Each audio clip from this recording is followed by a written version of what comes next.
Hi, my name is Ross Clifford, and as a resident of Alaska, I'm here to talk to you today about a subject that is very important to my state. But first, let's consider a scenario. You're in a fine dining restaurant, you've dressed up for the occasion, the candles are creating a nice atmosphere, and you have a craving for fish. What the waiter brings you is pink, maybe tinged a little with red, a fillet, lightly seared on one side, and topped with melted butter and a spritz of lemon. By now you've probably guessed that that fish is salmon, based on its color. But what type of salmon is it? Is it Atlantic salmon or Pacific salmon? And if it's Pacific salmon, which of the 5 species is it? Although hard to impossible to answer those questions based on what's in front of you, it's very likely that that fish originated in Alaska, is Pacific salmon, and is in direct support of one of Alaska's largest industries. In fact, according to USA Today, 80% of all high-value salmon comes from Alaska. So to further inform on this important and abundant resource, I'm going to go into the 5 species of Pacific salmon, as well as offer some details about the time of year in which they spawn, some of their physical characteristics, how anglers identify and define the different species, and then also offer some information about their taste. Okay, so before I offer a specific breakdown of all 5 species, I think it's important to have a general overview of the life cycle of a Pacific salmon. And all of this information is readily available on the Alaska Department of Fish and Game website. So, salmon begin their lives as eggs, and they hatch into alevin. And these guys have tiny yolks or sacs attached to their bodies from which they receive nutrients.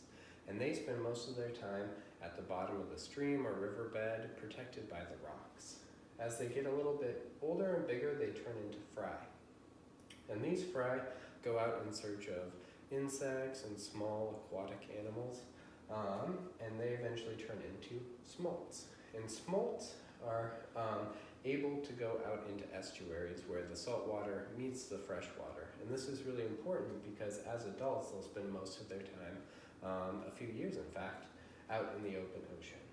And after those years have passed, they'll then return back to fresh water as spawners, and they'll undergo some physical changes that I'll talk about in some detail.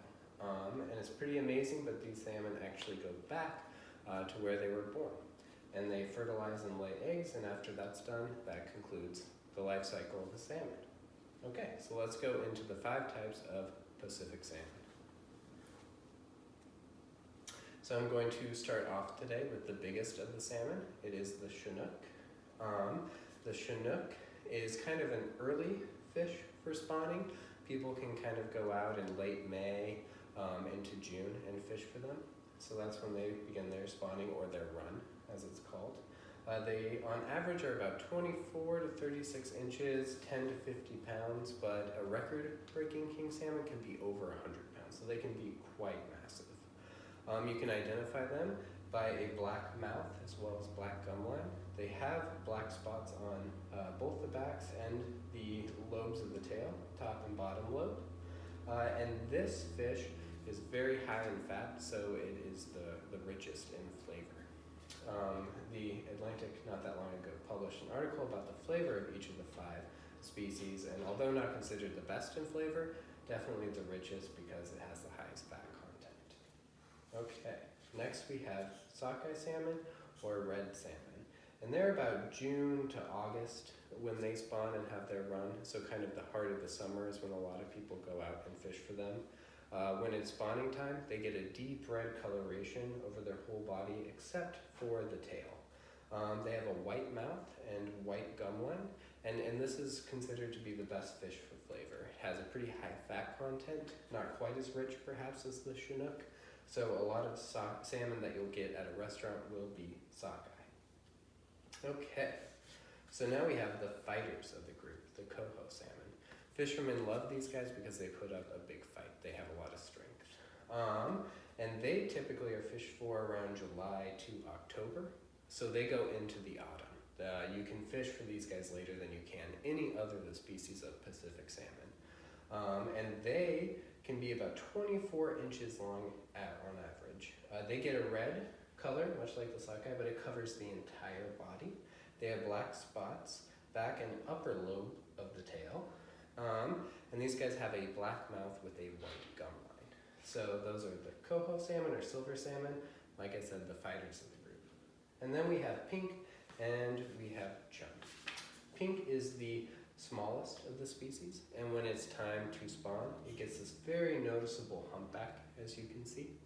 They're about 20 to 25 inches, 3.5 to 5 pounds, so quite a bit smaller on average than definitely the Chinook. They have spots on the back as well, and on both lobes of the tail, and they have a white mouth with a black gum line. So not the best flavor because there's not very high in fat content, and that's true of the chum as well. They don't travel as far when they have their run, so they don't need as much fat. The chum is easy to identify because it gets these calico bands on its body. And they are about the heart of summer too when people fish for them because of the time of year they spawn. Okay, and although they're not the most rich in flavor, their roe is highly valued, or the eggs. So if you go to a restaurant and you get sushi, if you have those salmon eggs on top, that very well may have come from the chum salmon. And they have the white mouth with the white gum line.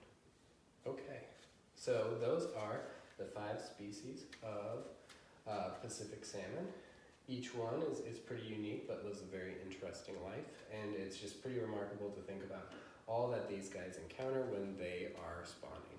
From bears to eagles to fishermen, they go through a lot of adversity to return back to their original streams and lay and fertilize their eggs. So, for references, I consulted with USA Today, The Atlantic, the article on the different flavors of the species, and then the Department of Fish and Game has much more information if you would like to learn more. All right, I appreciate you listening, and thank you very much for your time.